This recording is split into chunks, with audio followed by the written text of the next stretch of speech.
இன்றைக்கு கல்வி என்று எடுத்துக்கொள்வது நீதி கட்சியிலிருந்து இப்பொழுது இருக்கின்ற திராவிட மாடல் அரசு வரைக்கும் பல்வேறு சவால்கள், பல்வேறு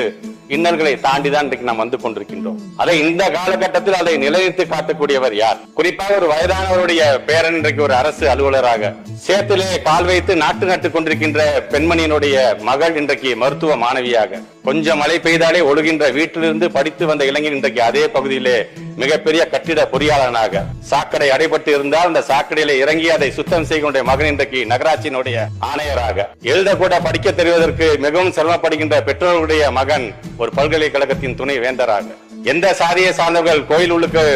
அனுமதி இல்லை என்று மறுத்தார்களோ அந்த சாதியில் வந்தவர் இந்து சமய அறநிலையத்துறையில் ஒரு அதிகாரியாக, இங்கே இருக்கின்ற